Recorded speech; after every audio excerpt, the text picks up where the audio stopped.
Oh god, I forgot to turn that off. I don't even need that on. There we go. Hello everybody. How's everybody doing today? Have you all been taking it easy? Hopefully, anyways. But yes, we are finally back on Distortion Detective. I did disappear last week, so sorry about that. Why is that not? Is the music on now? Why is... There it is. But yes, we're back to read more Distortion Detective. I'm very excited for this. I think basically where we left off, we had Vespa finally show up and basically threaten everybody because of the goddamn camera. Thank you for the head pats, Valley. So we're it's gonna be an interesting one. We basically had our lovely detective head over to, I forgot what the agency's name was, but basically to Zhanglei here, and they negotiated a deal for the entire company to protect them from Vespa, because Vespa is gonna be a fun fight. Especially knowing if you watch the Limbus Canto 9 on the Limbus Company, that man is a fucking demon. So that's not gonna be fun to to say the least, you know? And I think basically what ended up happening was the main deal for having the whole company was, hey you're gonna go save my daughter from the distortion because there's something wrong with her. And that's where we are right now. Maidenless. Alright, yeah. We get it. You got a girlfriend. Honey, yeah, we get it. I'm so proud of you. But guess what? I say we're even because you don't have an evade on a Ishmael. Suffer. No solo Ishmael. Suffer. Zhanglei led the way to his house. It's not too uncommon for a child to lock themselves in their room these days. The cause must be a trauma of some kind. This problem is highly likely to be related to a distortion in that case. I will say it's really funny. It's not too uncommon for a child to lock themselves in their room these days. Not uncommon for adults too now, basically. Besides, weird noises are coming from my daughter's room every night. Maybe you should have some more respect for a kid's privacy. I think it's totally normal for a parent to be that concerned. It's nothing of the sort, ma'am. I've killed a whole lot of people in my... Oh, wait, did I... Oh my god, I didn't loop the music. I forgot to loop the music on the fucking this side here, so I heard the music change and I was like, whoa. Whoa. It started to switch the theme entirely, which would have been a completely different tempo. Oopsies. Maybe I shouldn't have done that anyways. Killed a whole lot of people in my life. I know the sounds of tearing flesh and breaking bones all too well. It's that gruesome and morbid noise. Something that shouldn't be heard from a kid's room, sleeping out along with my daughter's screams. How is this the first time you've dealt with this? I'm sure you've tried forcefully opening the door, am I correct?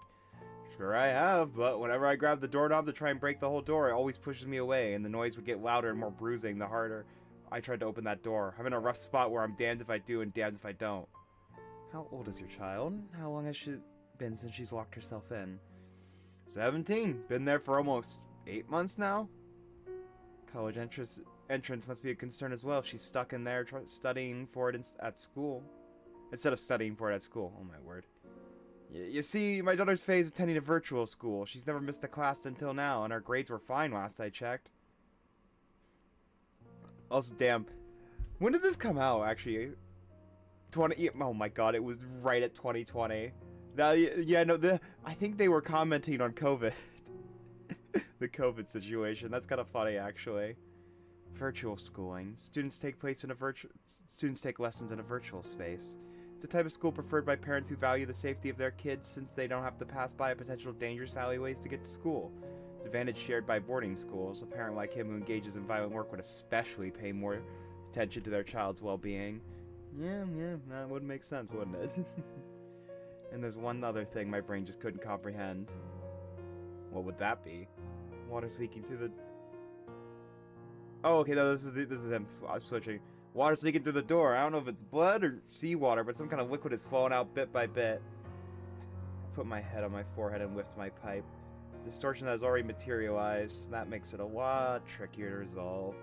I'll have to see for myself how severe it is. Zhanglei's house was located in the residential area of the back streets. It's one of the safest places outside of the nest, a complex 30-story apartments lined up like a pack of cigarettes. It's akin to a cage for chickens. I followed Zhang Wei into its elevator. The lift slowly rises, creaking and rattling. His house is on the 18th floor. As the elevator doors opens, the lamp in the hallway detected our presence and flickered on. Zhang Wei took a key out of his pocket to open the door to Unit 1807. Creak. The door opens with a sharp, grating sound and an unlit hall greets us. You live alone? Everyone has their stories, ma'am. Zhang Wei forced a bitter laugh. I am not gonna do a shrill shriek. A shrill shriek strikes my ears immediately afterwards. Zhang Wei lets out a sigh. I spent another... Why? Ryoshi, you really wanted Rien's saying, huh?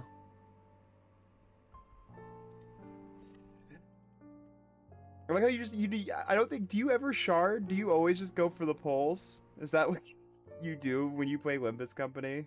Honey, that's kind of funny, actually. Gambling is just in your blood, huh? That's the sound I was talking about. Your daughter's name was Faye, was it? Mm-hmm. I walked to the room where the scream came from. What I was faced with was this giant aquarium in red. The door had disappeared. The room was full of red water, about to overflow. Colorful aquatic plants flying the interior, gleaming in the light, shining from above as though there was a hole in the ceiling leading to the sky. The silhouette of something massive is slowly drifting afar. Check this out. Red water leaking from the door, just like I told you. Seems Zhang Wei can't see what's in this door. That means materialization is not yet complete. We're both in luck. This seems to be a case of a phenomenon I'm an expert in. That's so? I'm counting on your luck, Duck. You got in the 10 poll. You're oh my god, you're just spending that much in preparation. Is it because Otis is likely to be the next one? Gambling addict. Ugh. Zhang Wei bowed low to me. I have one thing to ask you. Oh yeah, here we go. I have to ask you one thing to ask of you. I need you to trust me no matter what I do from here on out. What's about to happen won't be anything normal. He nodded, standing before the room. I took a deep breath. This would get my mind as wet as a drowned rat. I held my smoking pipe in my mouth. Stop sending the goddamn feet emote. God damn it. This red water is a manifestation of depression. I let out a white breath, which turned into a cloudy mist that shrouded me. Remember taking a similar request before. If I went to that room unprepared, I would drown in the melancholy of Faye. The white veil surrounding me protects me from such mental corrosion. Being soaked in someone's sadness is a dysphoric experience compared to no other. I touched the barrier of the water. Faye, I'm going in. I took a step into the room, my ears submerged along with the rest of my body, cutting me off from all external sounds. The inside is closer to a lake than a sea. It's filled with fresh water, not seawater. Water isn't salty. This child's sadness isn't the briny, tear-jerking kind. Oh, I forgot Yuria was just chilling in the pocket. You can talk now, Yuria. Yuria jumped out of my coat pocket. I put her on my shoulder. Phew, that was so suffocating. Because the taboo is after us, I forbade Yuria from speaking in most occasions. Him or others could be eavesdropping on us at any moment. This space, it's quite similar to your workshop, isn't it? It certainly is. It's much bigger on the inside, too. There must be something guarding this place, like the muscle bears in my Altier. You don't have Ezra's Sionbei to protect you this time, so you better be careful. It's been a long while since I worked on a case without Ezra's help. Now that I think about it, if it weren't for her, I'd be long dead before I could solve half of the cases I've dealt with. I'm guessing she got bored and fell asleep in the hotel room by now. This place is so eerie, yet beautiful. Yeah, we should protect extra caution with beautiful distortions. The sound of laughter echoes from somewhere. Exhaled a red breath, the pipe assuming the form of a sharp crimson blade. Detective? I heard a sound coming from over there. Faint laughter underwater. Yuria pointed to the right. When a sound is heard in a mysterious place, should I approach the sound source or move away from it? It's a problem I still don't have a definite answer to. Even after doing my job for so long, I'll have to trust my intuition in the end. I walked toward where the sound came from. Yuria, is there anything you do to assist me in that body? Afraid not. You bold-faced little plushie. You just cursed at me in your mind. You just cursed at me in your mind, didn't you? Well, I can't assist you directly. I can provide you with a bunch of prototypes I brought. I tried making ribbons for each color. If you have a function you like to use, just tell me and I'll tie it to your pipe with the right ribbon. What kind of function can I expect? Well, there's a quite diverse range of functions that mostly depend on your emotions, so I can't give you the details there. You can just ask me for the feelings you need right away. I'll look forward to it. As for the feelings I want, I'm not sure if that's the right attitude for a technician to have. How do you usually solve cases like this, Detective Moses? Actually, I just realized something. Pausing real quick. Did we get to see any of the ribbons happen in the Wimbus Company? Like, I'm trying to think of it. I can't think of one off the top of my head. Because she did just basically shield, put vines, and then just sent the giant pipe to fucking obliterate, I think. I don't think we quite got to see any of her new pipe functions. Maybe we'll see it later on at a future. Maybe if we see her fight again. Hopefully, anyways. I should figure out the cause. After all, there's a reason for everything. I trace along clues one by one, such as why this room is full of water, why the color is red, why it isn't salt water, until I can identify what's at the root of this distortion. Does this count as a severe case of distortion? Maybe. Every person is different, thus every person's distortion is different. I do not begin to fathom the depth of the trench that is the human mind, therefore it's difficult to judge a distortion's nature hastily. I'll have to knock on their minds and confront them myself to find out, which is, frankly, an exceedingly tiring work. Repeating such thoughts, I kept walking forward before I finally reached the culprit behind the laughter. It's mermaids, as I expected. Chapter 18, A Carp and Mermaids. The carp sings, crying. Huh. That's interesting. Depression, yet the carp is singing. That's a little concerning. They're mermaids with the body of koi, the faces of human on the bodies of colored carp. Their long hair flutters. Huh. So this is merman in the sense of largely fish, huh? Rather than just slight bodies. Hell, actually, they're closer to... So this is Greek mythology again. They actually sound closer to sirens. Though sirens were birds in Greek mythology compared to what we think of them nowadays in modern texts, where they're mermaids, basically. Where there's, like, very little difference to them. But this very much sounds closer to sirens. Mermaids and sirens kind of have slowly kind of creeped together in modern adaptations. But sirens were birds with basically the face of a human. And that's how they would attract people, is the singing from the human heads. What this sounds like is kind of a weird mixture of both, where it's more like mermaids, but they have the siren-like proportions, but fish. So that's very interesting, actually. We might see more closely to sirens, or it could just be a reference. We'll see, actually, as this goes along. They're mermaids with the body of koi, the faces of humans on the bodies of colored carp. Their long hair flutters. That big dumb fish was singing again. It's like she can't take a hint at all. Oh, wait. Oh, these are... Oh, wow. Oh, so this is... Yeah, no. Okay. These are high school girls. This is definitely going to be a high school gossip circle. That big dumb fish was singing again. It's like she can't take the hint at all. Don't you think it's lame how she writes cringy lyrics to sing with that voice? I would have been a much better singer if I was born that size. Don't you think so too? Yeah. Lovely. Three mermaids are sitting around, loudly chattering with each other. Their eye sockets are empty. Just like Zhang Perhaps this was a linkage to be found between them. The three merfolk appear to be communicating with their voices alone, unable to see each other. One of the striking features in the merfolk is the power in their voice. Every mer person I've seen in my job possesses an ability related to voice.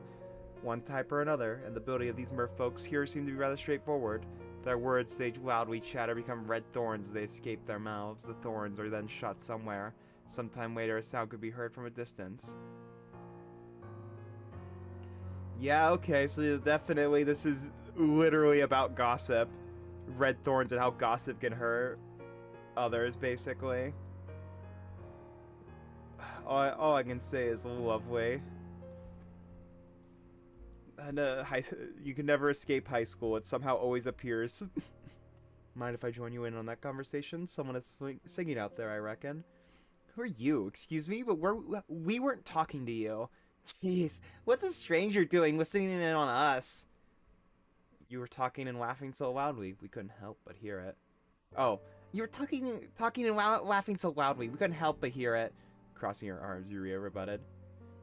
It's still rude to eavesdrop on others. We're just talking by ourselves. Mind your own business. Sheesh, what a scary world. We can't even talk in peace. Oh, I apologize. We didn't intend to overhear it. Please understand that our ears have no choice other than to pick up the sound traveling through the water. We need to know what's going on in this place, Yuri added. Did you come from above? One of the mermaids asked. We did come from outside, although we aren't from the above. I had a feeling you weren't from around here. Here's a word of advice. There's a few rules you should follow here. And what would those be? First off, you gotta pluck your eyes out. That's right. We don't see. We only hear and talk. Seeing is the most dangerous thing you can do here. This place looks rather beautiful, though, Yuri asked.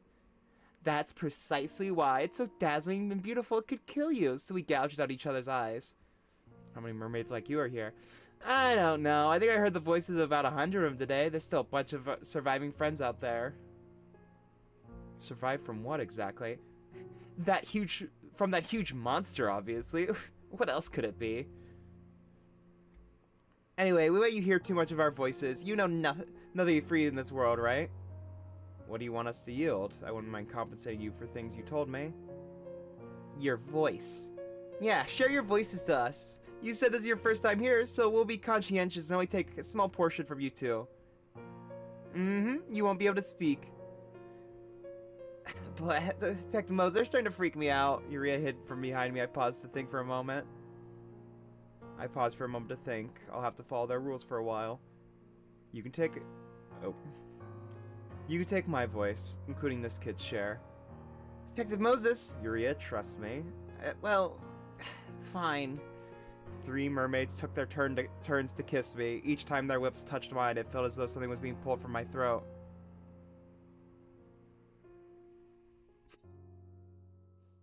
Wow. How Yuri-ful. Why do you have a belly emote, honey? Peak. Yeah, well, yeah, no. Distortion Detective really is just full of Yuri at this point. It's actually crazy. No, we don't get too much of that in Olympus. Hey, I didn't expect your voice to taste this good. They say a voice gains a savory taste as it ages. That's so true! The mermaids babbled on with much livelier and louder voices.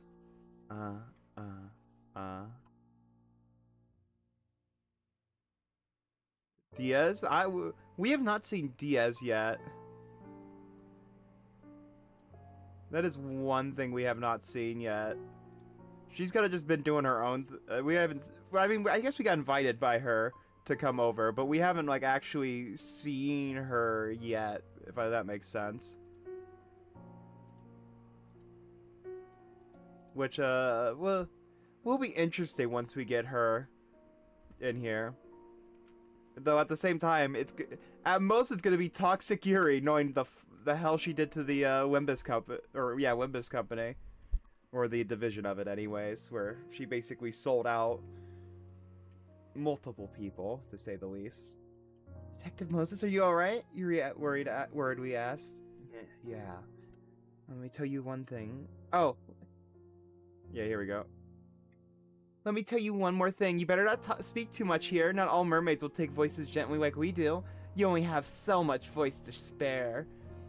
Then again, our existence would be pointless if we didn't talk, no? That's why we talk nonstop and look for more voices. Where can we find the giant fish you were talking about?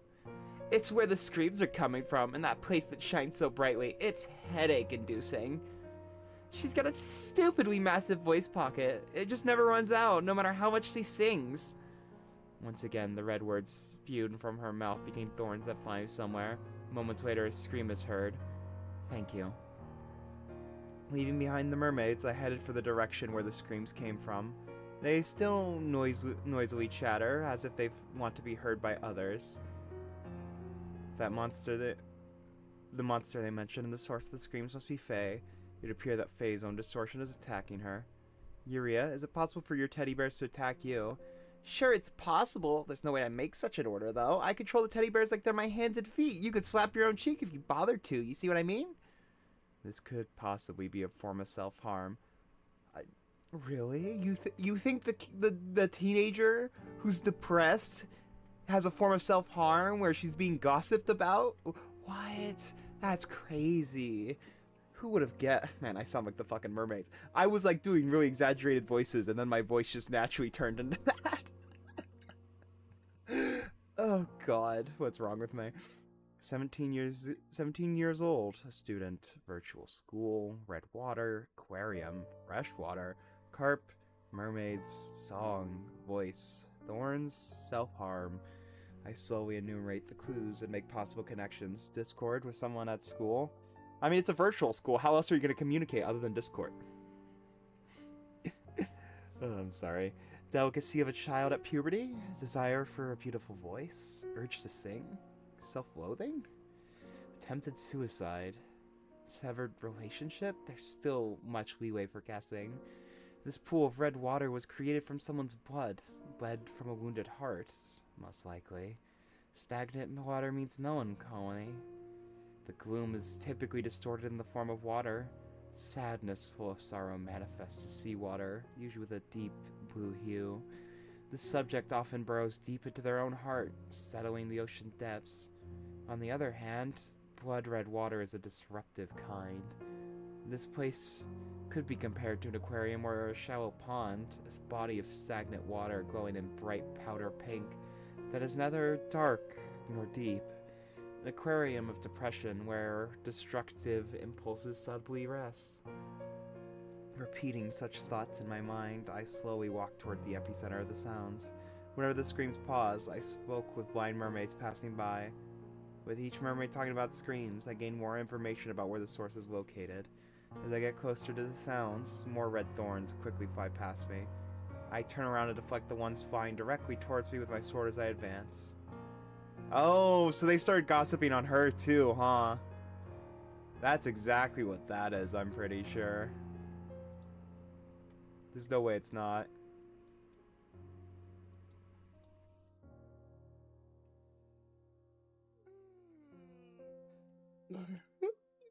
Ugh.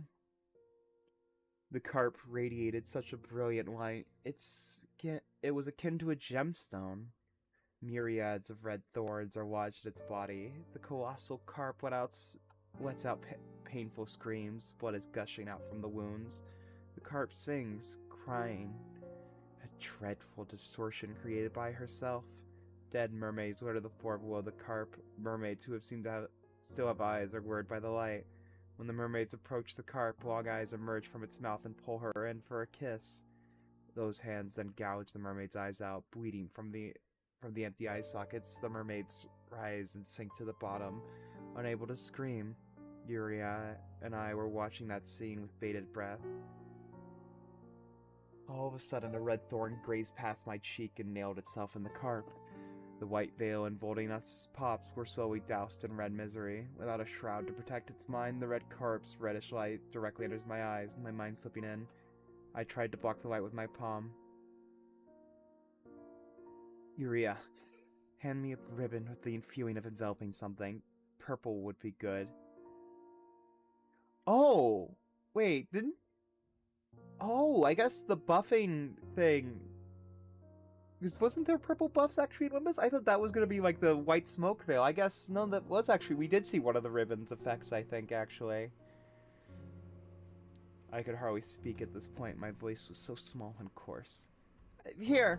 I wrapped the ribbon Nuria gave around my smoking pipe, and I exhaled a deep, violent breath. Dark smoke billowed from the pipe and surrounded the carp, holding it in place and restraining the light it emitted. I approached the carp and removed the thorns stuck in its body. One by one, the carp shrilled each time a thorn was pulled out. The piercing shrieks invoked visions of Faye's past in my head. You just wanted to sing. I pulled out a thorn. You were always alone at home. I pulled a thorn. You became friends with fellow students who enjoyed your songs. I pull out a thorn. You were happy that your friends would listen to the songs you wrote. I pull out a thorn, but those friends changed as time passed. I pull out a thorns. Your friends only liked you for your pretty voice. I pulled out a thorn. They were only interested in your voice, not the songs you made. I pull out a thorn. You began to think your friends were jealous of you for that reason. You thought you were being hated. I pulled out a thorn. You were upset. You started hating your friends. I pulled out a thorn. That's why, Faye, you pushed away your friends one-sidedly. I pulled out a thorn. You became all alone. I pulled out a thorn. Faye, the mermaids that are inflicting pain upon you are illusions you created. I pull out a thorn. You created a space to feel hurt and vent your anger. I pull out a thorn. Maybe the malice your friends bear is an illusion as well. You'll never know until you have a heart-to-heart with them. I pull out a thorn. Doubt and anger fostered by presumptions you make on your own will only harm you. I continue to pluck out the thorns. My ears are bleeding. My consciousness is barely holding up. She can be categorized as a type who experience rejection from others. They create a space for themselves and swallow their anger inside it. Without a vet dissipate the rage, that emotion will eat away at them. The last remaining thorn is pulled out. You'll face many hardships similar to this in the future. Please don't hurt yourself because of that. We need to have the courage to check the true feelings of others and ourselves. The process will surely be uncomfortable and painful, just like now. Feel free to contact me whenever you feel trouble with it. We'll ponder on the matter together. Bloody water poured out from Faye's room. Faye and I were swept along by the flood landing in the living room. Shanglei rushed to Faye and hugged her. That's another case solved. There's still a few scales left on Faye's face, but this is a good enough outcome. Huh. That actually went differently from what I expected. It wasn't actually people gossiping on her, it's actually just her being paranoid about what others thought of her. I mean, sure, they weren't good friends. They liked her for her voice more than anything, but definitely went different than what I was expecting. I actually liked that a lot. Like, they actually could have done, like, I thought they were going to go for the very base route. But no, they actually did have a really interesting way of going about that one, I think. Hey, thumbs up from me. I actually like that a lot. I'm not going to lie.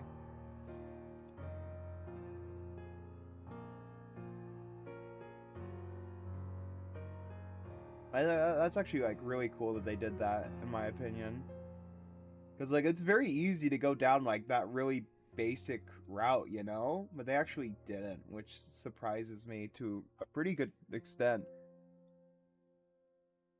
So I guess, you know, it also does make sense, since the mermaids weren't exactly that aggressive towards her, I guess. So I guess that makes sense, actually. I probably should have picked up on that, because the mermaids were surprisingly chill. Like, yeah, they took her voice, but they weren't actually actively malicious, if that makes sense.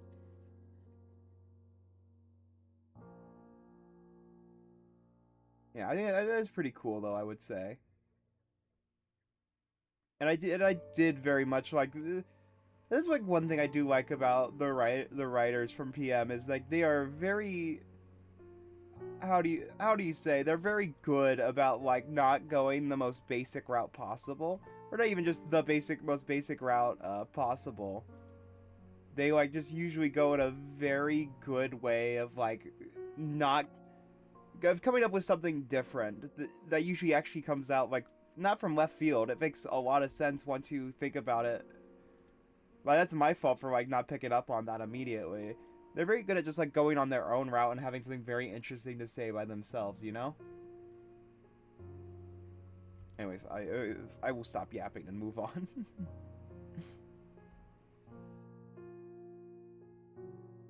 Zhang Doc, I don't know how to express my thanks to you. Zhang Lei kept bowing to me to show gratitude. Pay more attention to your child. I know your job keeps you busy, but you neglected her too much. Yeah, I really should. Thanks again, Doc. Knock, knock, knock. Someone bangs on the door. It's 2 in the morning right now. I have a bad feeling about this. Zhang Lei pulled a podao from his dimensional glove. Doc, stay here for a minute. He headed to the entrance. I carried Faye on my back and returned to her room. The front door was knocked out of the frame and flown into a house with a large thud.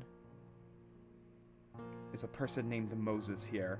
A Vespa Cabro, that's his voice. Well, who are you? Zhang Lei asked in an intimidating tone. Vespa Cabro, associate fixer of corp and a taboo hunter. Please spare me a moment. I have a business to handle here. Let me guess, someone broke the taboo? Correct. Click, clack. Vespa's shoes audibly sounding on the floor. Hey, why don't you take your shoes off at least? Click, clack. I could hear him open each door of the house. You ain't listening for shit, huh? Vespa was almost at the door to Faye's room. The floor is soaked with water, or is this blood? Doc, run! A yellow blade flashed before my eyes. Zhang Lei's podao blocked Vespa's sword. The sharp noise echoed from the house. Zhang Lei of the... I'm gonna butcher this because I don't remember it. It's been 2 weeks. Zhang Lei of the Dogway office. I've read a report of you on the pass. Ain't that an honor, Dr. Moses? Please take good care of my daughter. I gave him a nod. Vespa adjusted his glasses and scowled at me. The sounds of swords clashing against each other blared from the house for a while. Noises of furniture breaking down, clamor of tussles and rough shouts. I hurriedly went down the apartment, carrying Faye on my back. I couldn't afford to wait for an elevator, so we took the stairs. The noise of them fighting could be faintly heard as I descended. We reached the ground level. Hi, Hurricane. How you doing? Having a lovely... I guess it's probably nighttime. It's getting close to nighttime for you since it's about 2 here. Hope you have been having a good day anyways. Something dropped from above with a heavy thud, causing the concrete floor around it to cave in. I laid Faye on the ground. Dark shape rose from the ground as it came under streetlight. Vespa's yellow clothing was smeared with blood, and the blood wasn't his. Holding something in his hand, he then tossed it at us. It's Zhang Lei's head. Oh yeah, I think I saw what you posted. I haven't watched it quite yet, but yeah, the animation thing you were showed. I placed my smoking pipe in my mouth and let out a pale blue breath, and the red blood gushed out. Before I could finish breathing, my right arm fell to the ground along with the pipe. Vespa was already cleaning the blood on the yellow blade of his sword. I couldn't even see him drop from the sheath. I've collected the testimony from 50 people. This record is enough justification for me to execute you in District 14, Moses. He put the yellow Huando back in the sheath and slowly approached me. Any last words?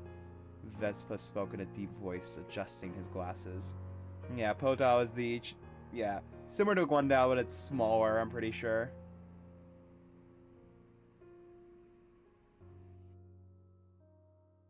Or no, I think... okay, no, it's about the same length, but the blade is smaller. Okay.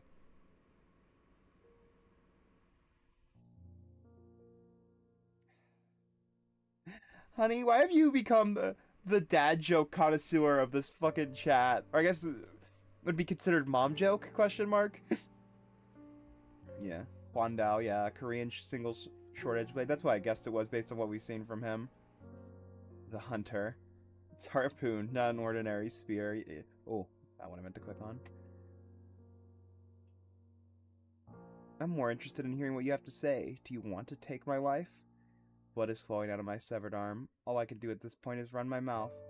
Detective Moses, I do not enjoy killing people. I don't wish to stain my body with blood that I don't need to see. So what is it that you want?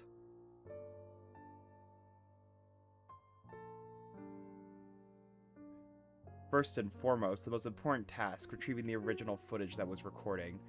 Vespa shook his hand to check his watch for a moment, then resumed his speech.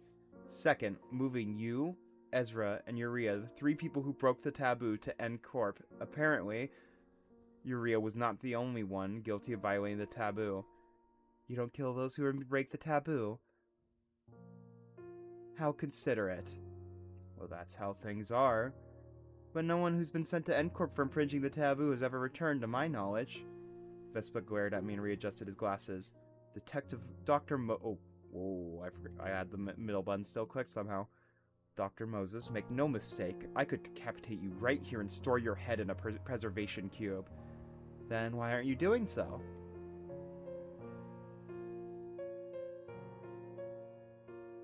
Because we need a dad here since Candace has never seen one.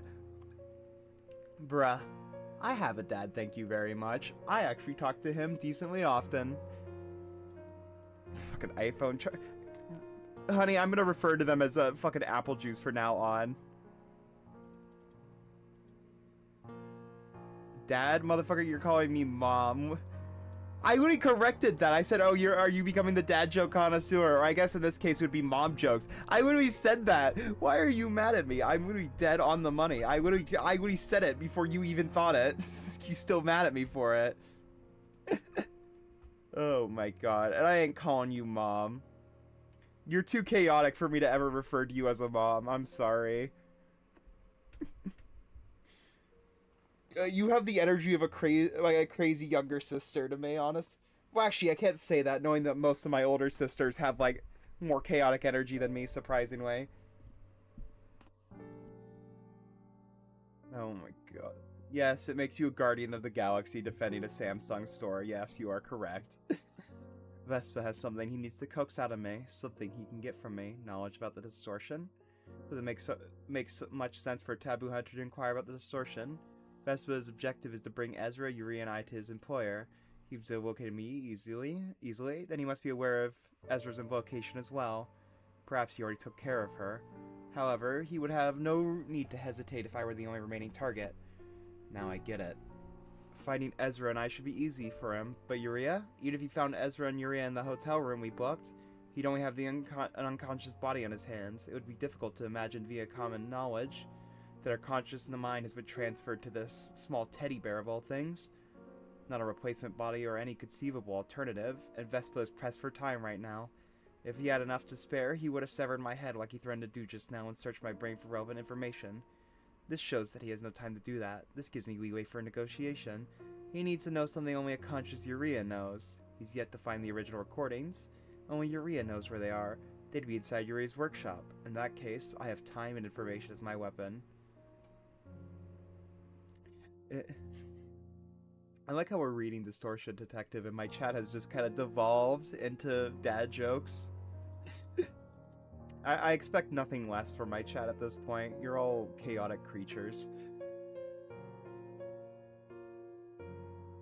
Looks like I'm the only conscious person who has a lead on the whereabouts of original footage, and you're running short on time. Vespa furrowed his brow. It seems it's my turn again. What happened to Ezra? Fine. Then, let's show a bit of honesty to each other. After I answer your question, you'll answer mine in return. I'll take it. And you still haven't given me an answer for my last question. I lost Miss Ezra. She was a quick-witted one. I was quite relieved to hear the news. I still couldn't fully trust him, however. It's my turn, Dr. Moses. Do you know where the original copy of the footage you recorded is located? I know that the footage is in Uriah's Altier. At the same time, I don't know how to access her workshop. Yes, I know where the footage is. I don't know how to get there, though. Vespa raised his eyebrows. What did you do with Uriah's body? Oh no, that's me.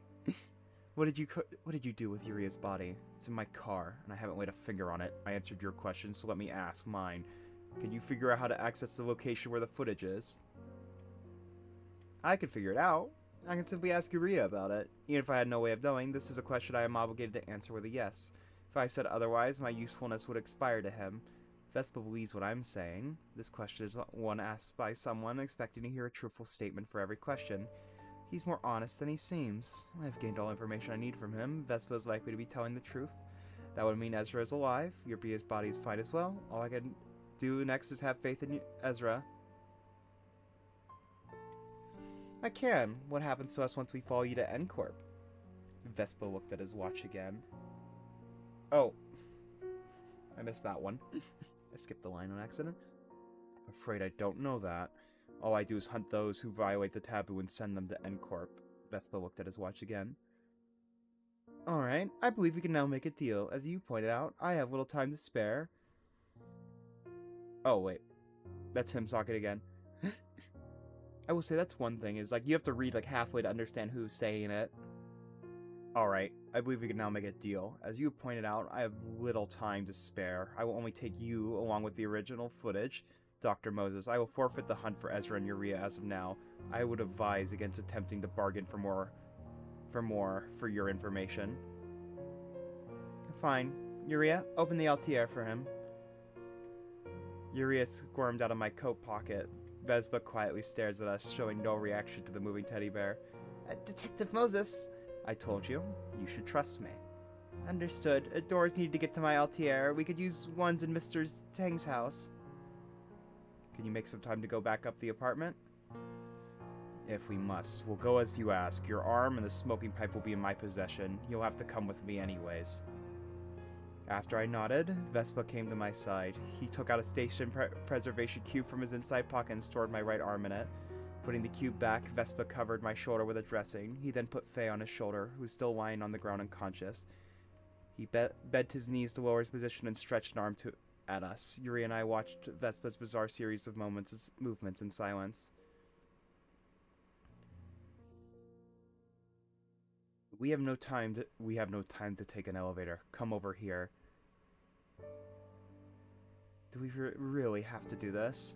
Dr. Moses, I cannot waste a second. Disgusting. Vespa left to the 17th floor of the apartment with Faye and I in his embrace. He has tremendous muscular strength. He must have gained it through a multitude of augmentation procedures, and I assume he partakes in ceaseless physical training as well. We are back in Zhang Lei's house in an instant. All the furniture in the house is now severely damaged or broken. Blade cuts were vividly showing on the walls. I could guess how fierce this battle was despite its length. I will say, having insurance be a thing in Limbus universe really makes me wonder if he's actually dead.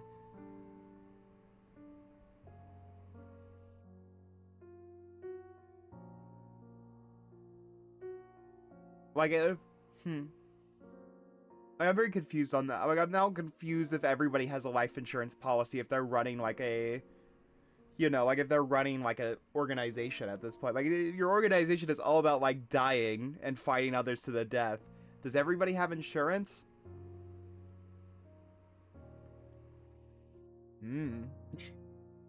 Yeah, I will say, that is one thing. PM will add, like, these interesting concepts, but they also kind of just put bullets in, like, tension or, like, previous plot points. Looks at the same canto the insurance came from, where,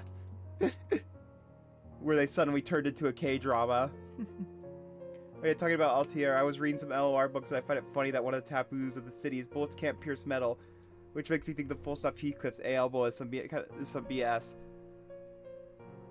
Was it metal, or I thought it was like they couldn't pierce walls? I think that might be a difference in translation. Because I remember reading that they can't pierce walls. They can destroy walls, though. So I think the Full Stop Heathcliff's bullet is not piercing metal, it's destroying the metal. Is probably why it gets a pass. It's not like just penetrating a small hole, it's actively blowing out the wall or the metal it shoots through, which is why it gets a pass. I think it's to counteract a stealthy sniper that shoots you through multiple walls, I think is probably why it's done that. Because remember, they love the idea of the human kill a little too much in the city, you know? If that makes sense. Uh-huh. And you can't solo Ishmael, honey. We both lose in this situation.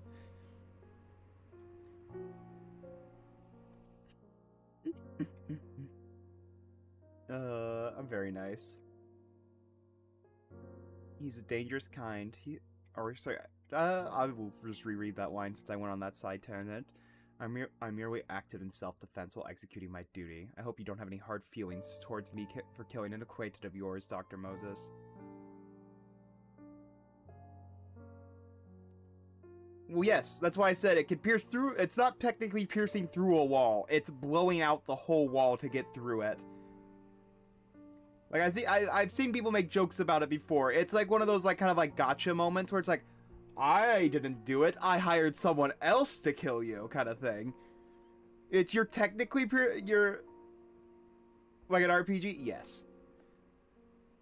Where it's like you're pretty much just destroying the wall in the process. You're not piercing a tiny hole, you are destroying the wall in the process.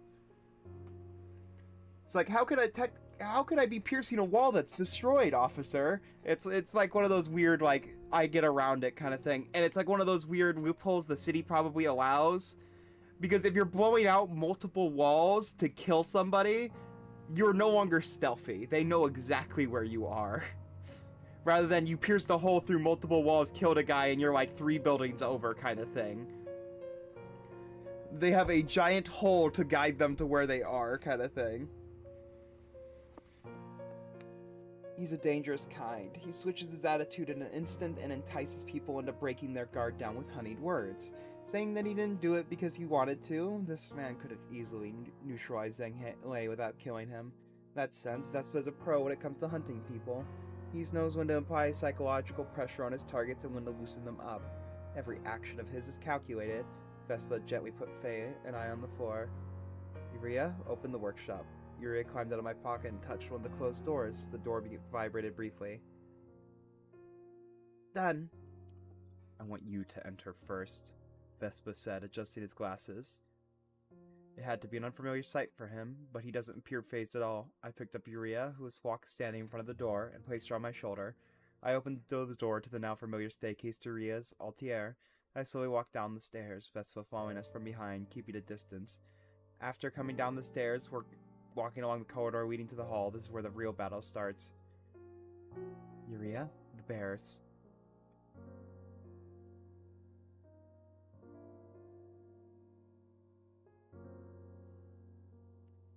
God damn it. I'm gonna fight both of you in a second with these jokes, I swear to God. They're worse than mine somehow, and that's impressive. As I whispered the words Yuria, I rolled forward. All the bears in Yuria's LTR rushed out at once. Teddy bears, armed with blades on their paws, jumped at Vespa. There was a flash of yellow light. Their heads of the bears dropped to the ground before they could even reach him. A large bear with an axe descends from the ceiling, aiming for Vespa. The bear split in half before touching the ground. While Vespa's sword was busy cutting apart the bears, I desperately ran towards the exit. Numerous bears gang up on Vespa. Every single one of them is sliced up before they could even touch him. Keeping Vespa occupied is good enough work for us, however. Yuria, you can't pump out an unlimited amount of bears, can you? Of course I can't. I'm about to faint from dizziness. I'm squeezing my brain right now. You have jokes. I thought you were the joke. Alright, buddy. Alright. I see how it is. Yuria struggled to speak, clinging to my shoulder. Dr. Moses, I am disappointed. Vespa quiet mutter reached my ears. I arrived at the stair leading to the outside, and I told Vespa, "You'll find the footage you're looking for at the end of the corridor. You best settle for retrieving the footage." Vespa is surrounded by a legion of teddy bears. It's physically improbable that he'll come for us immediately in that state. I just need a few more steps up the stairs. I intend to keep my word. I am taking both you and the footage. Light flashed for a split second. I fell down on my face from a groan. A spear penetrated my left thigh and nailed itself to the floor. This is a tool for hunting humans. It's a harpoon, not an ordinary spear, damn it. The hornet was embroidered on his clothes for a reason. Vespa unhurriedly approaches me, slicing up the bears around him. I tried to pull the harpoon out of my thigh, but it wouldn't budge. I don't have the strength to remove this. Yuria tries to help me, but to no avail. Falling on the stairway, I lifted my head. All I could do was climb up those stairs. Vespa was now behind me. The exit seemed so far and faint now. I suppose taking your head was a better idea after all. Vespa adjusted his glasses. This will not happen again. So this is how it ends. Oh, hell yeah, our goat's here. Hectopascal kick! 10 times the acceleration! Ezra landed her foot on Vespa's chest with incredible force. Vespa was flung far away at a remarkable speed. Detective, are you okay? Ezra was covered in injuries. Just look at me and tell me if this looks okay. Senior Ezra, Junior! Uria hopped excitedly. Ezra responded with a wide smile. She must have been worried about Uria because she couldn't protect her body from Vespa, but it seemed too early to be relieved. Most foes would have been reduced to pieces of flesh and bone the moment they came in contact with Ezra's flying kick coming down from that height along staircase at full force. However, Vespa was only knocked away by its impact. That monster of a man. Ezra, please get rid of this thing stuck in my side. Okay, detective, hold still for a bit. I grit my teeth. The harpoon was removed from the ground at once Ezra gave it some force. Detective, can you get up on your own? Ezra had no time to help me up. She had to face Vespa, who will come back for us in no time. Senior, I'll help detective up with my bears. Okay, I'll leave it to you, Junior. Small teddy bears appeared and lifted me. They probably manifested from the last of Uria's mental strength that she could squeeze out. The bears carry us and speedily climb up the staircase. Ezra, follow us right away. With a blast of sound, a yellow light sparkles from the end of the corridor and dashes towards us. In that fraction of a second, Ezra caught the yellow blades between her palms with a clapping motion. Is the TTS gone? Yes, for these streams, the most sound effects are gone because I do want to keep it somewhat chiller. So sadly, no sound effects for you on this stream. Excellent, Vespa remarked, shaking his rumpled hair with his vacant right hand. Detective, you should go first, Ezra shouted. Ezra, get up here as soon as you see a chance, I shouted back. Heh, don't think I can do that, sorry, Ezra answered. Chapter 20, A Bloody Struggle.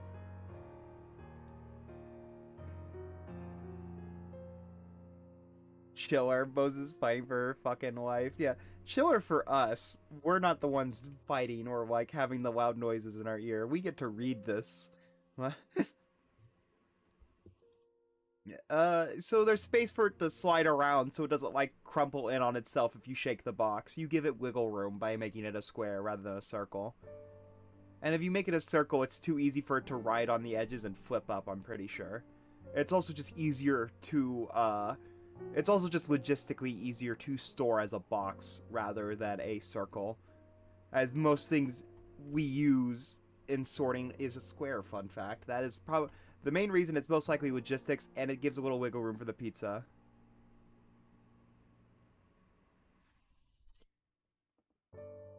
Pizza Boys had square pizza. It's pretty bad. It depends. Some people square. It depends on where you get it from. Some places have good square pizza, in my opinion. Like it just depends. We have ads coming up. I'm gonna take a break from all these bits. I'm gonna send you all to ad hell real quick. We'll be right back in a couple minutes. I will see you in 3 minutes. Enjoy the ads. Go get a drink of water. Go to the bathroom if you need to. We'll be back soon. See you in 3. Blah.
I know I got a big butt. You don't have to be jealous of it, honey, alright?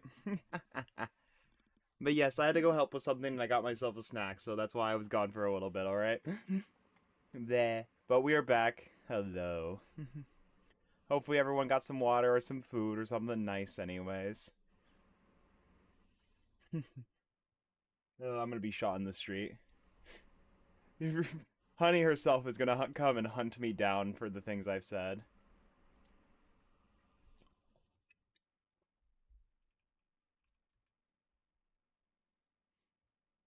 Don't shaky, don't... Huh? Ezra's claiming the move in a bloody struggle. Alright, you know what? Does Ezra solo the fixer? We will see. For some reason I don't believe she... We'll see. We'll see. I feel like she's gonna struggle a wee bit, but we'll see.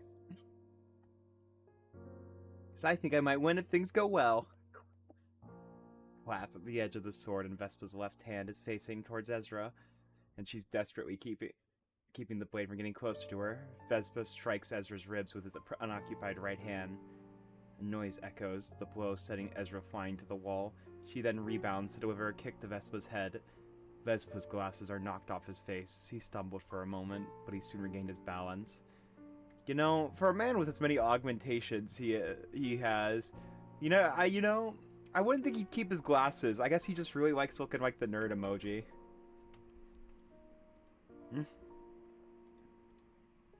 But I think it fits him. I think probably at the same time, just... he's the nerdy German Shepherd. That's exactly what he is in vibes.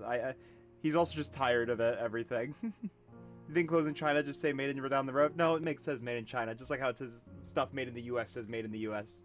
The US of A, baby, yeah. Oh, I'm gonna shut up. Ezra wipes the blood on her... Yeah, Ezra wipes the blood on her mouth. You're talented in combat. A yellow light flashed. But you do not have the talent of killing people. Blood spilled from Ezra's chest. She took out the Nestor workshop hammer and swung it downward, only to land on thin air. Damn it.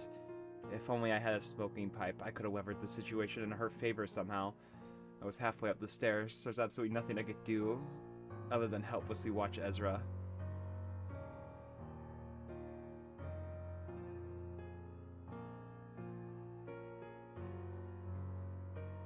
If you're sure isn't... Oh my god. Go get a Brazilian butt lift, Twink.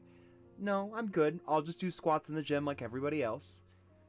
I'm very likely to get a very big butt, just based on the thing that, like, I am built like a football player for that exact reason. So just by doing squats, I will probably get one. Senior, remember what we talked about the other day? Yuria shouted urgently. I know, Junior! Come to think of it, the mask that always used to cover Ezra's face wasn't there this time. A yellow light flashed once again. The flashing light left a trail across Ezra's waist. Sparks flew up with an ear-splitting screech of metal. Ezra's left waist is padded with an object akin to a sheet of steel. Augmented armor, is it? I must wonder why you haven't used it until now. This is my first time using it, so... Flashes of yellow light sparkle from Vespa's left arm. A piece of armor blooms wherever yellow light strikes. The blade leaves yellow trails as it slices through the armor, but fails to leave a deep cut. Ezra shrugs off Vespa's attack and swiftly closes in on him. That's my Ezra. They're so Yuri-ful, chat. They're so Yuri-ful. That's my Ezra. She is claiming the golden retriever. The black cat has claimed the golden retriever, chat. Ezra's cyclamen is thoroughly protecting her. Oh, so she has ego too? Was that stated in Limbus? Did she just not use it in Limbus? I mean, it would make sense she didn't need to use it. They were 3v1ing Matthias. She drills a fist into Vespa's chest without hesitation. The sheer force of the punch produced a sound wave that resounded through the workshop. And you know what? Actually, her having an armor that only blooms when she's striked, by the way, that's incredibly fitting for her self-sacrificial nature. Like, she is often, like, sacrificing herself rather than others. So her being an armor, her ego being an armor that only blooms after she's cut makes so much sense. I think it's very good. I like it a lot. The sheer force of the punch produced a sound wave that resounded through the workshop. Vespa flinched with a cough. Ezra gives him no rest from the flurry of fists. Vespa is steadily being pushed into the corner. Also, I hate that when I read this, by the way, I thought of the Nintendo fucking clip where it's like the rapid punches. Vespa is steadily being pushed into the corner, coughing up blood. The battle is under Ezra's control now. She gives her opponent no room to brandish their sword. Ezra knows well how to fight someone armed with a bladed weapon, but Vespa is just as persistent. He won't fall down or let go of his blade, even though his face is already covered in blood. He won't lose his balance, despite Ezra completely dominating this fight. I can't be at ease. I must reassess you. Vespa mutters something. Ezra ignores his mumblings and continues to throw punches and kicks at him. Groin, left chest. Laryngeal prominence. Right waist, left calf. Solar plexus. You can't escape the solar plexus in a PM media, by the way. Groin, rib, left thigh, groin. Oh, Vespa! How is he not knocked out from that? You know what? He's wearing a cup. He's wearing a Hornet cup, guys. That's what he's wearing. Left waist again. Ezra's fists strike every known weakness of the human body that could be fatal. Vespa groans, but he does not collapse. Yuria and I reach the top of the stairs and escape the LTR. Outside the door, we watch Ezra's fight with bated breath. A sharp, high-pitched sound was heard. Vespa is holding a harpoon in his right hand. The harpoon was lying on the floor behind Ezra mere moments ago. And there was a hole in the armor covering Ezra's left shoulder.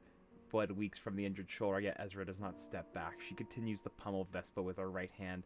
Vespa held the harpoon short and stabbed into Ezra. Ezra took quick steps to dodge to the side, but she couldn't outspeed the thrust.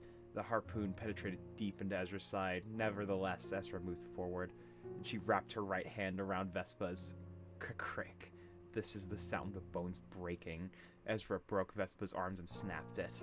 The harpoon tumbles to the floor. However, Vespa's eyes have not gone lifeless. He stares into Ezra without blinking even once. Those eyes are dangerous. Ezra cannot finish this fight. She will die if this goes on. This fight needs to end this instant.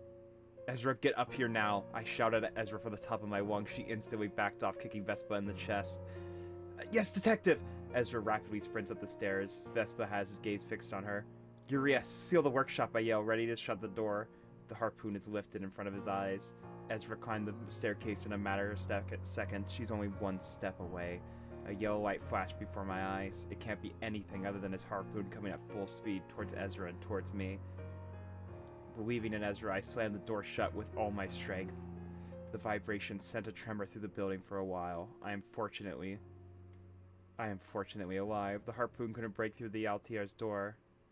And Ezra... Detective, what do we do about your arm and leg? Does it hurt bad? She was checking on me first, even when she was badly injured herself. We all survived the hunter. I heaved a sigh. Yeah, by the way, on the note of her fucking self-sacrificial nature, by the way, she's literally bleeding out. Probably more holes in her body than Moses has. And she's still going, you first, we need to get you checked first, as she's actively bleeding out she's what, stabbed in the shoulder, the chest, multiple slashes alongside her body. And she's just like, you first, I'm fine. Oh god, she's so stupid. We love her for it, though. She's very stupid.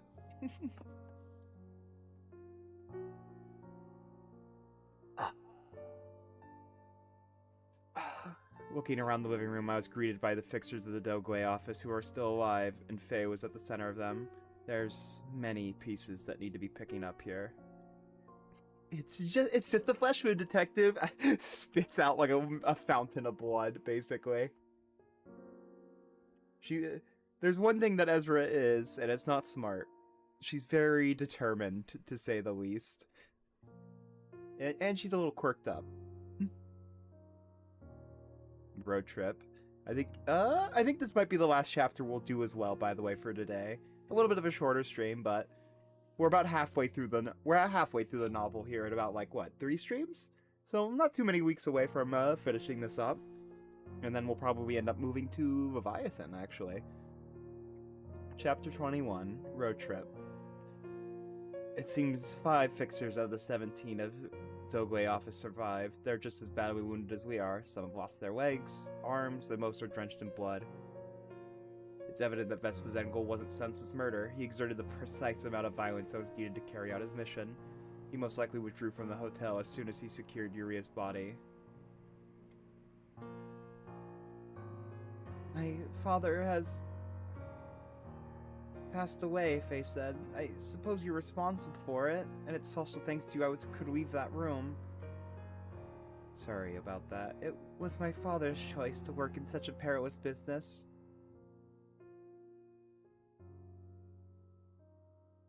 True, our work is a risky one. Who's the current... Oh, wait, yeah, true. Our work is a risky one. Who's the current representative of Dogway office? I'd like to settle up the charge for this request. So, once again, I think the idea of insurance kind of takes away from Limba's company a bit. In a world of such senseless murder that you could be revived. And then that people who are running an office that is successful enough to have, like... How many people? Did it say?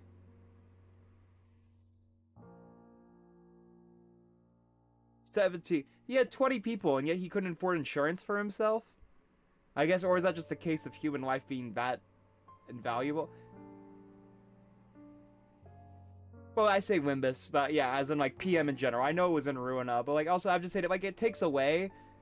Because because at the same time, people can just die suddenly, but then also whatever the writers want. He had insurance, guys. Don't worry, he had insurance.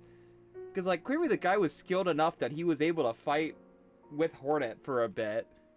So it's not like he could definitely... He's not a pushover, you know? You would think he'd have life insurance, or he'd be able to afford it. T-Corp tax is crazy. We're not in T-Corp, though. This is N-Corp, I'm pretty sure. That's why, like, I'm confused about that one, you know?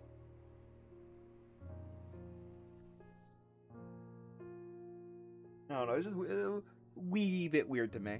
Also, I just realized, Rosa still does not have her fucking, pipe. It is? No, it isn't. It's N-Corp. That is why the man with Vespa is hunting them down. They were in N-Corp.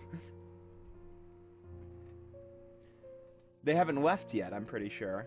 If I remember correctly. They haven't started the road trip yet. This is the chapter we're starting the road trip. As per tradition of the Dogway office, Miss Faye here will be inheriting the position as a representation of this office. One of the fixers spoke. Yeah, you're thinking of something different. That's why I'm like looking at you. I'm like, they're not like... City probably has taxes, but the fact that it's just like... Like, yeah, it's like one of the cases where, like, it's the concept incinerator where, like, you could just hand wave that at any moment, but, like, it takes away a lot of impact from the story. Because the entire time this guy's dead, I'm like, oh yeah, he might have insurance. It's just like, like, the impact of his death wasn't there because I immediately thought of the insurance. Like, having a, especially, like, also in, like, Ruina, they weren't very clear what that insurance was. As well, like, I didn't think about it that much. So, like, I didn't quite take away from the story. I just, like, yeah, insurance in the city makes sense. I didn't expect a full revive machine. And then in Limbus, you have a whole canto where nobody can practically die unless you crush their head into mulch. Like, it's like, it's like, you can't really, It's like one of the things, when you have, like, a cheap revive mechanic that, like, literally the only reason someone can't have it is money.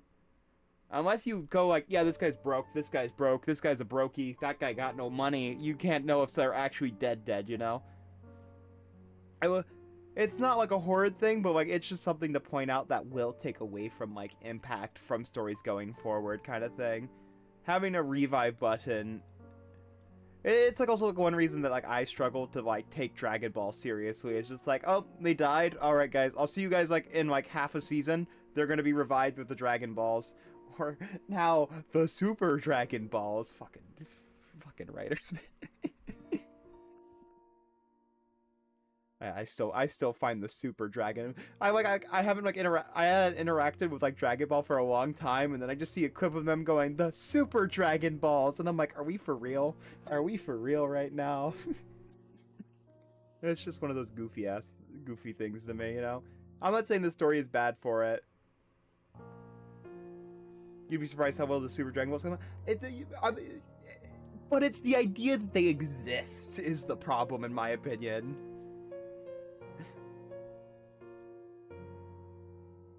It's just like the fact that they exist, and also just the Dragon Balls themselves. Like it's relevant twice, but still they exist, and they have the ability to become relevant later. And the Dragon Balls alone are already so fucking powerful, and they like for like a little bit of like stakes, they're like even the Dragon Balls can't do it. We must get the Super Dragon Balls. Also, it's really funny that like they haven't killed someone in a while, so all the Dragon Balls are being used for is to make Bulma's butt perkier, if I'm remembering correctly what she did before. She's basically getting free cosmetic surgery with it. She's getting a Brazilian butt lift by using the Dragon Balls. It's just like one of those things. It's like if a character dies, they're not really dead because you could just go get the Dragon Balls.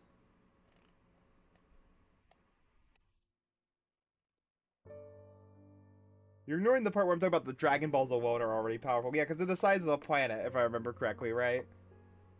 Anyways, we're getting off track. Let's refocus a wee bit.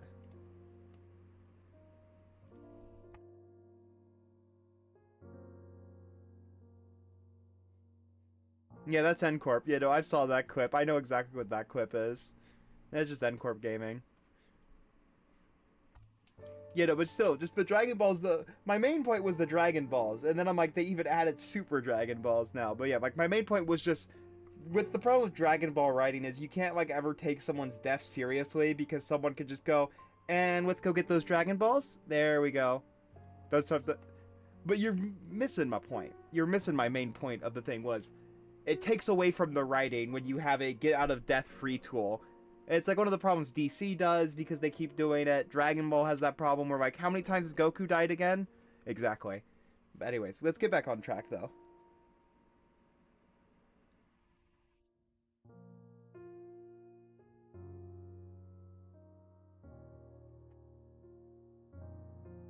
Oh wait, wrong thing. Oops.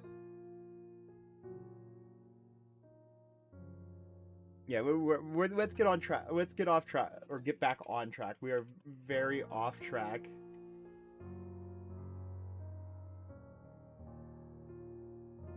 Also, wait, isn't Hakai literally just the only thing the destroyers have, which is another category entirely? But anyways, yes, I'm gonna get I would have just sidetracked myself. Back to Troy. Back to Pyatt. Yes. Let's see. We were right here. What are the Vixer spokes? A hereditary office. A combat office with hereditary system. This office values loyalty above all else, as I suspected. Moreover, the new leader is a student who hasn't reached adulthood yet.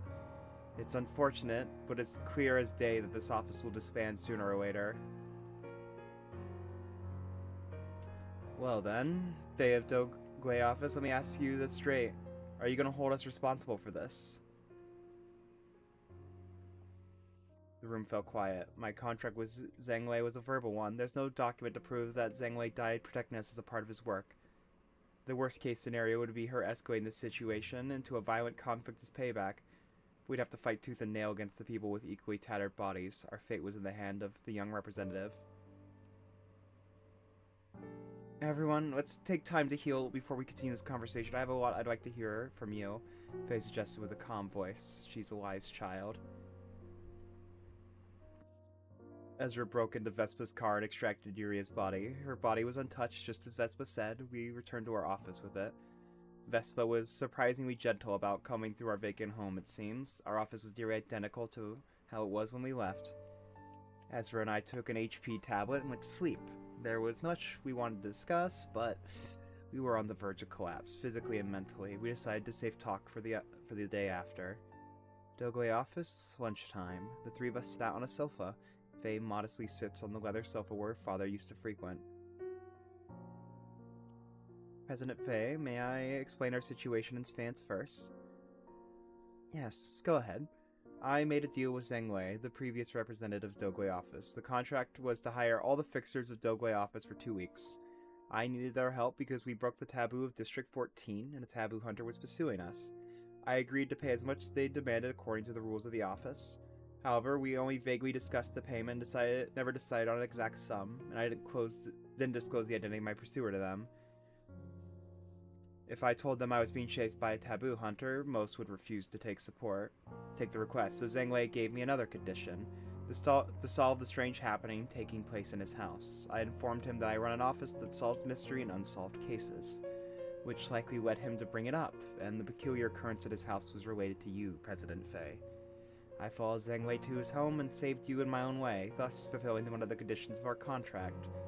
Shortly after I solved the case, the taboo hunter came to the house to capture me, and Zheng Wei died in the process to defend me as part of the contract. This is the way things happen.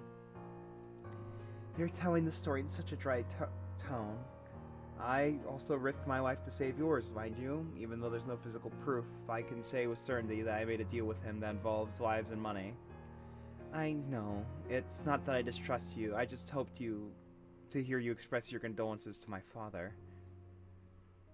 Yes, I personally feel quite grateful to Zheng Wei as well. Even after knowing that his opponent was a taboo hunter, he didn't hesitate to brandish a weapon against him in order to protect me, although it would be fair to say that he did it for your sake, Faye. And I heard from Ezra that she managed to safely escape from the hotel thanks to the fixed of your office. My appreciation and condolences to Zheng Wei and all the other fixers who have passed away knows no bounds. Ezra slowly nodded next to me. Yeah, your words hopefully comforted my father's spirit a little. Faye looked down for a short moment. Incredibilis! Oh god, I realize that's very loud. Sorry about that, y'all. That probably was very loud. Also, thank you for the follow. Welcome on in. Hope you're enjoying the stream. The request our office has taken isn't over yet. We will protect the people of Moses' office for the remaining 13 days. Oh, and then I guess okay, yeah, that's just them from the office. Yes, boss. The fixers of the Dogwei office answer in unison. I'm quite touched by her kind heart, but I must say it feels like a child playing boss more than anything. The office has already lost most of its strength. Cool-headed representatives should nullify a baseless request like this and focus on reorganization. Is the fun being had today? Yeah, I would say today's going pretty fun. We're reading Distortion Detective and slowly working through it, you know? And thank you. I'm happy you like my avatar a lot. This is my my character Procyon. He's not quite me, but he's the avatar I like using a lot.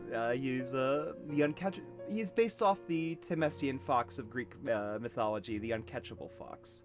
And I have made him as much of a little shit as possible. Hoping to get more stuff with him soon. And I think, yeah, here we go. We're right here. I know that my decision may seem silly to adults. You're probably thinking that it won't help us in the long run, but here's something my father once told me. Our office is bound together with loyalty. So I'd like to repay you for staking your life to rescue me. Besides, you promised to ponder on my troubles together, and you'll have to be alive to for that, right? She got me there. The child may have a faint heart, but she is a person of will. Crane, please contact our sister offices. Tell them Dogwei office is requesting help. A fixer standing to Faye nods. Thank you, President Faye. Our office is deeply indebted to you. I stood up and formally showed my gratitude. My father taught me what to do in case this day arrived. From now on, I'll have to learn from the people here.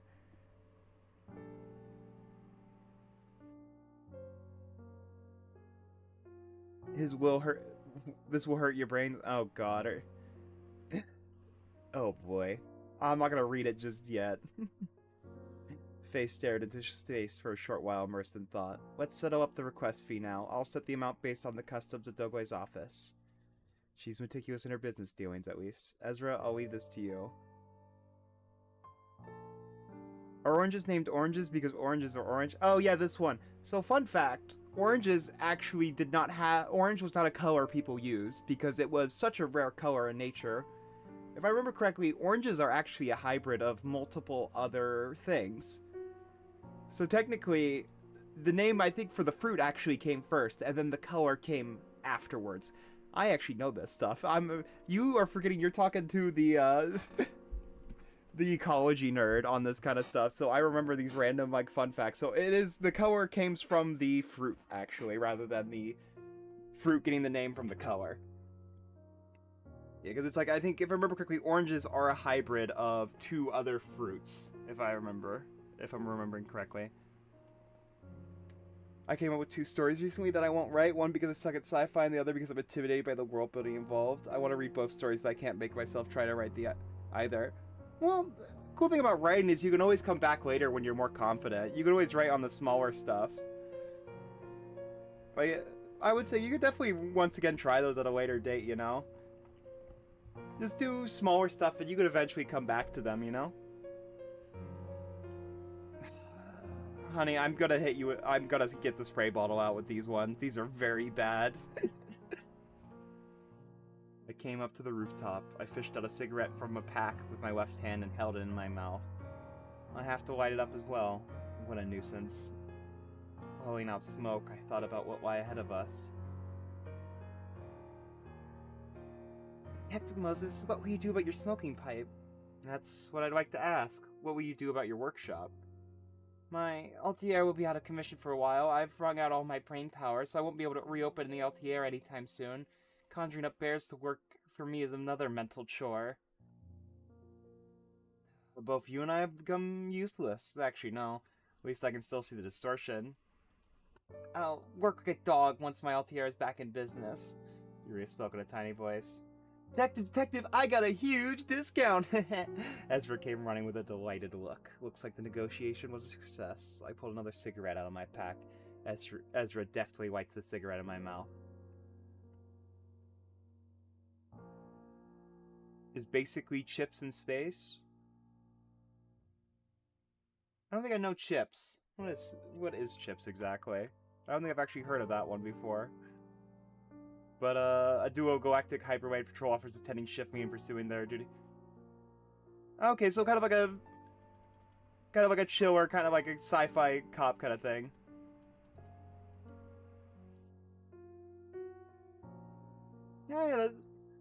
Yeah, so basically one is like a medieval society revolving around dungeons, and the other one is space cops, basically. Makes me think of like Power Rangers SPD, funny enough, Sean, the chip one. Like when I heard that one, I basically immediately thought of like Power Rangers SPD, basically.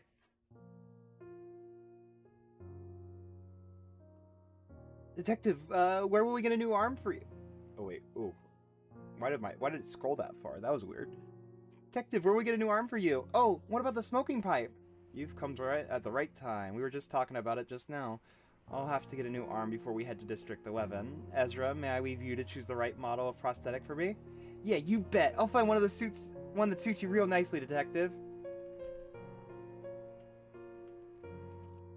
Oh no, sorry. I guess I wasn't very clear, Sean. I meant like how it develops into a medieval society, because with a lot of the magical powers of dungeons, you would skyrocket in the tech scale, where you would basically be in the medieval period almost instantly. Because a lot of those powers would just make...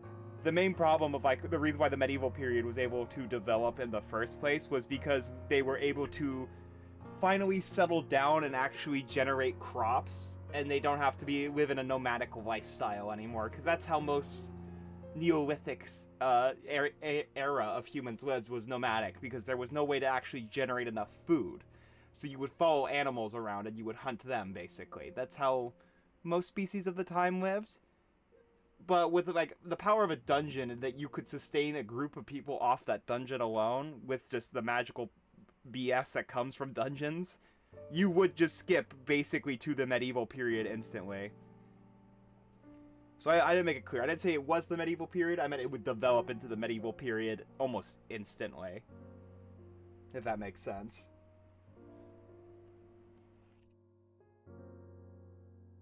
I'm taking it off from my real arm once I get it back from that pesky bee. The last time I saw my right arm, he stored it in a stasis preservation cube. Maybe that stupid hornet will starve to death if we keep him trapped in my LTR for long enough. Weighing it out is one way, sure, but a fixer at Vespa levels could take procedures that allow him to last long without food or water. We don't know what kind of augments Vespa has, which means we don't know when or if he'll actually die of starvation. Tell me, how will Vespa rampaging in your workshop affect you? It'll take some time to restore the Altier first and foremost, and by some time I mean a considerable amount of it. I'll be dead weight for a good while. At least it's a relief to know your body and mind will be alright. I'll use my brain to work out how we'll deal with Vespa, so you can let yours rest. And Ezra, how did you manage to manifest your Psycho Man? Ezra is wearing her mask now. Her distortion became visible again. I bit a new cigarette in my mouth. I missed my pipe. I consulted with my junior here about it, actually. I was thinking maybe I could get stronger if I learned how to use my psychomets. She taught me the knack of it. I don't believe a knack alone is sufficient to manifest the psychomet. I gave her a pendant in addition to that, another prototype of mine. I watched the footage of Ezra fighting the Skeleton Titan in Teon Produce Co. over and over again and carved a pendant that I thought would be compatible with her. The pendant I made is a catalyst for manifesting Psychomet. It also helps shape the Psychomet according to the carved mental image. That will be quite useful in the future. Carving one is a time-consuming process that I need my LTR to even begin, though. I can become stronger thanks to you, Junior! I can see somewhat rapid in tech for sure. Even getting Fire Flower spell would change their lives. Yeah, pretty much. Just fire easily would be a big thing alone. That's once they figure out how to kill something that would give them that. With Stone Tips Tier and Crappy Sling. You saying crappy slings tells me you don't know what a sling is. Those things sound like gunshots. Like, you know the whole David and Goliath story? It is not as, like, crazy of a story if you ever look at a sling, by the way. Those things could kill most people in metal armor. Probably not full, like, the hardcore plate armor, like in the later modern day medieval periods, because a lot of that was about curving off the impact, basically. But, like, most bronze and, like, not early day medieval, but non-plate metal helmets that were, like, built around the knight and, like, has a lot of curves on it, like, most, like, infantry helmets would get broken by a sling. Slings are insane. Like, those things are scary. Like, go look up a video of someone throwing a sling at, like, full force. It sounds like a gunshot. Oh, that's pretty cool, actually. Chips, that sounds like a pretty interesting show. Yeah, though, seemed like a sci-fi world would be pretty interesting around that kind of thing. Both of our problems come down to Vespa being trapped inside the LTR. I need my smoking pipe back, and Yuria needs her workshop back to realize her capabilities. Nothing has really changed. I need to meet with Han Hee-jun in District 11 and dump this beehive on him. What should we do with your body, Yuria? Oh, about that. When I explained her situation to Faye, she said she'll take care of the body until we get back. She's being too nice to us. Perhaps she wishes to ensure that her father's life was not lost in vain by providing safety and comfort to the people he died to protect. In any case, I'm in no position to refuse the hospitality. I took the cigarette out of my mouth and ground it into the ashtray. It's time to start preparing for the trip. A funeral for Zhang Lei and his deceased subordinates was held for 3 days. The funeral was conducted according to the traditions of the East. Zhang's region of origin. Faye remained in the funeral parlor from start to finish of the ceremony, looking at the portrait of Zhang Lei, smiling at the camera. I couldn't help but be reminded of the photographer I met some time ago. I had to accompany Ezra on our shopping trip, shopping toward a workshop from some time. The fixers of Dogway office and its sister offices escorted us throughout the leave, as though we were noblewomen. In fact, the escort didn't stop when we were back inside. They stood vigilantly around our office and made sure no intruder could dare approach or harm us. I spent the rest of the time talking with Faye about the distortion, about what happened to her, and how she should live out her life hereafter. The time passed steadily. When I say crappy swing, I'm talking the length of leather where you have to swing it fast when it lose time. Not like our modern swings that have a piece of rubber and release. Either one is powerful, one is very difficult to aim. Oh, yeah. Yeah, it's difficult to aim, but, like, once you get a actual, like, mastery to it, you can be pretty accurate. And I know exactly what you're talking about with the sling. I know exactly you're talking about the leather and string, but yeah, that's like I said, those ones are extremely dangerous. Like, once you actually mastered it, they are pretty accurate, and also just deadly. Like, the David and Goliath story isn't as crazy as it is once you go like, oh yeah, that's a sling. That could kill most people very easily. And like, the thing was known to be dangerous to even people in armor.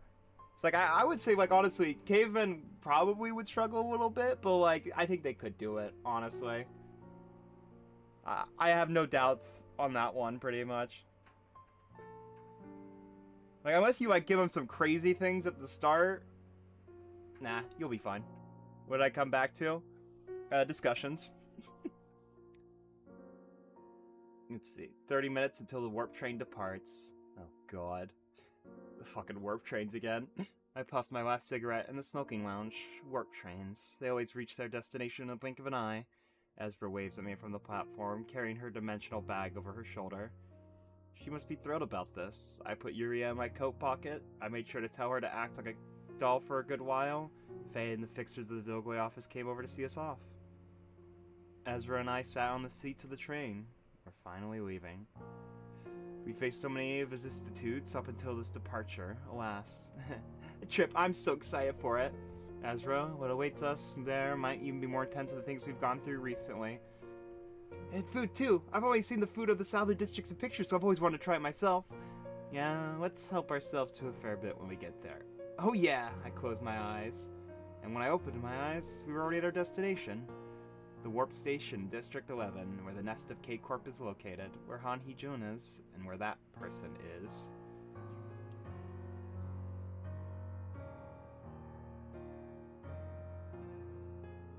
An adult ladle, yeah, however it's spelled, is impressive too. Stick with a hook on it. Oh yeah, one of those things. I think I know exactly what you're talking about. Yeah, no. Like, people really, like, doubt the danger of, like, early cavemen.